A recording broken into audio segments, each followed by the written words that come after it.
Energy really underpins our progress, and progress is dramatically increasing. It's also very likely that it'll keep increasing. And climate change is not going to undercut it. Yes, climate change is a problem, but it's by no means the end of the world. And this is important. This is the story that we need to get out, because that means we can start being smart, both on climate and on all the other challenges the world has. So fundamentally, energy is incredible for our lives. It underpins pretty much everything and lifts us out of poverty. We know this for a fact. The more energy you have, the richer you are. The richer you are, the more energy you have. This is true for all nations in the world. But if you think back, it's not really very surprising. If you think what happened before fossil fuels, what we really saw was that you had virtually nothing. You lived off of the organic energy. You had food, fodder, and firewood. This is all very hard to scale, and that's why, for most of our life, we have lived in poverty on this planet. You would like to get more muscle. You don't just eat more. Unfortunately, it doesn't work that way, right? The problem here is it's really hard to get a lot more energy unless you can start switching to other energy forms. And that's what we did. For instance, for coal that could heat, if you went to coal instead of using wood, it would actually save forests. Take a look at this graph for England and Wales. What we saw since 1500 was as they used more and more coal, they could heat their homes ever better without cutting down forests. In 1800, they used so much coal that had they used it from wood, they would have had to have all of England and Wales covered in forest. That's, of course, already impossible. But since then, they've dramatically, not just coal, but all fossil fuels, dramatically increased so that English homes are much better heated, but without cutting down so much forest that would take 13 times the area of England and Wales. Not only that, but also we see mechanical energy servants. Think about it. You have lots of servants doing your bidding in all kinds of different ways. You have your Roomba, you have your washing machine, your car, your dishwasher, all these things that actually perform services for you. This is what is so amazing. If you think back again, if we look at England and Wales, back in 1800, you basically had your own muscles, and then you had a little more. You had about 1/10 of a horse on average. And that equates to about one person. So you had one extra servant to help you with doing all your chores. But already by 1850, mostly because of fossil fuel, you now had 2 servants instead of 1.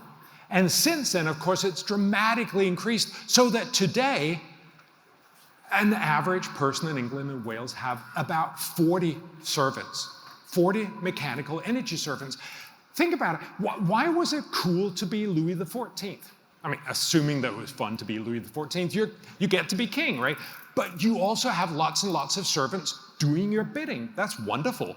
But the problem with that setup is that most people end up being the servants. The point here is that fossil fuel and abundant energy has made it possible for us to all be the king and have all the servants. This is what we get. This is why we have so much more prosperity.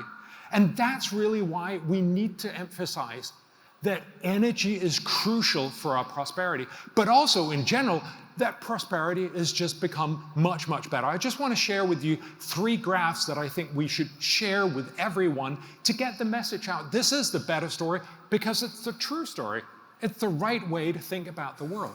So obviously, we live much longer. For most of our lifetime on this planet, we've lived less than 30 years on average. Less than 30 years. In 1900, we still just lived on average 32 years of age. This year, we will end up living 73 years. We have got more than 2 lifetimes since 1900. Each one of you out here have more than 2 lives to live rather than just one. How amazing is that? We need to recognize that and say that's incredible. Likewise, if you look at extreme poverty, we used to have a situation 200 years ago where almost 90% of everyone were poor. Since then, it's dramatically declined such that today it's down below 10%. We've gone from 90% poor to less than 10% poor in 200 years. This is phenomenal. And when you look at the environment, yes, there's still many environmental problems left, and if you look, for instance, on outdoor air pollution, that's still a significant problem. But the main environmental problem, which was indoor air pollution, has come down dramatically. We don't think about that anymore, but that's only because we've solved it in much of the rich world. Everywhere we used to cook and keep warm, mostly with fire in 1900. That means that our indoor was incredibly polluted. That means that a lot of us died from that air pollution. We don't in the rich world anymore, but it still happens much in Africa. But the crucial point here is to say we're both much better off, we live longer, we're much less poor, and we have much less pollution. These are great stories. We need to get those great stories out. Those are the stories that we need to tell everyone. But, of course, we're being told this is no longer going to happen. This is going to end because of climate change. And yes, there is a problem, but we're being told climate is the end of the world. A new survey from the OECD tells us that 60% of all people in the rich world now believe that unmitigated climate change will likely or very likely lead to the end of mankind. That's just simply ridiculous. That's not what the UN Climate Panel is telling us. Yes, it's a problem, but it's not the end of the world. Let me show you why that is true. If you look, for instance, on death from climate change, that could be climate-related deaths like floods, droughts, storms, and wildfires, they're not killing us ever more. Actually, 100 years ago, in the 1920s, they killed about 500,000 people, so 500,000 people each and every year. If you listen to most of the stories in the media, you would imagine that it exploded much, much worse. No such thing. Since then, it's dramatically declined so that in 2020s, it's down below 10,000 people per year, a reduction of more than 98%. This has nothing to do with climate. It has everything to do with the fact that when we lift people out of poverty, when we get richer, we become more resilient, and hence we die much less from all these natural disasters. What we do is much, much more important than anything that climate throws at us. And that's why we're better off. This is the story that we need to get out. Climate does not mean that we're somehow all being terrified. It doesn't mean the end of the world. What it does mean is that the world will continue to get much better, but slightly slower. That sounds like a much, much different argument. And of course, it would also lead to much different policies. We need to get that story out. Let me just share with you a few ways that you can see this. For instance, malaria. We're being told that because of climate change, you'll see much more malaria because the mosquito can live many more places.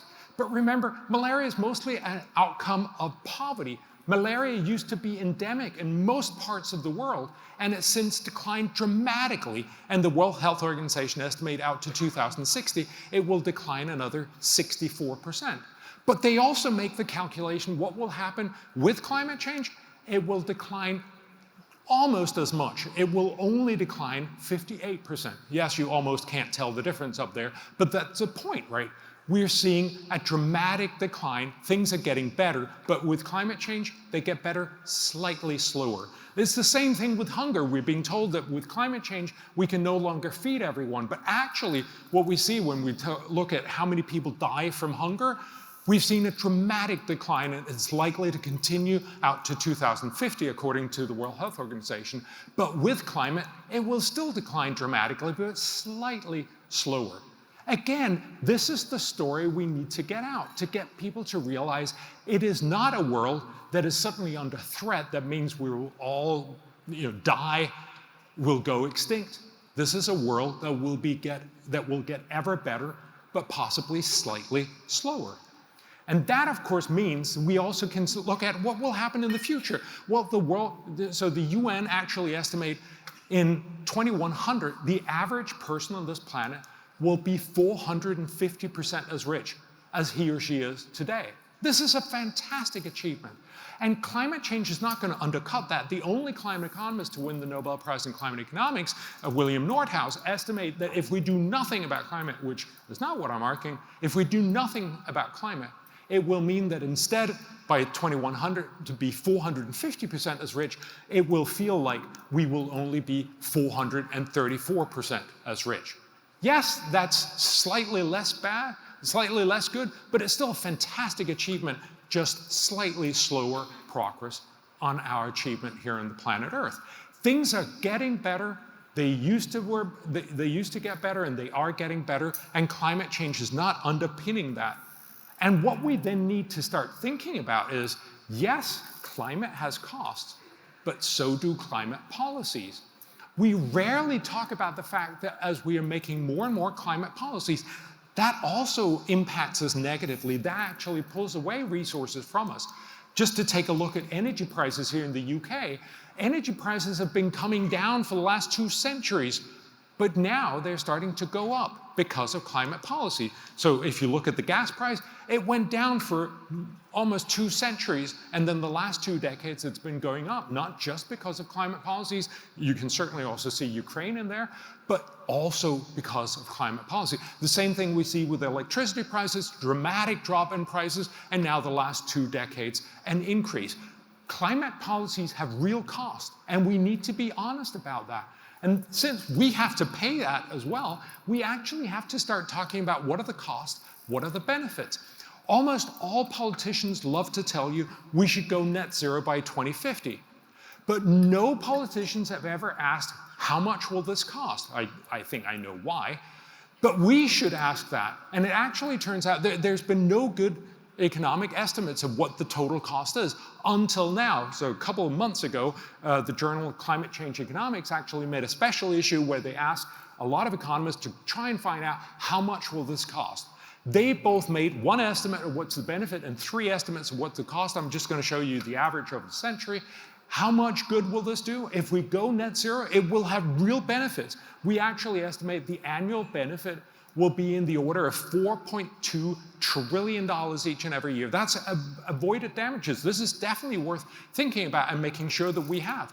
But the stuff that they don't tell you is that the cost will be about $25 trillion each and every year.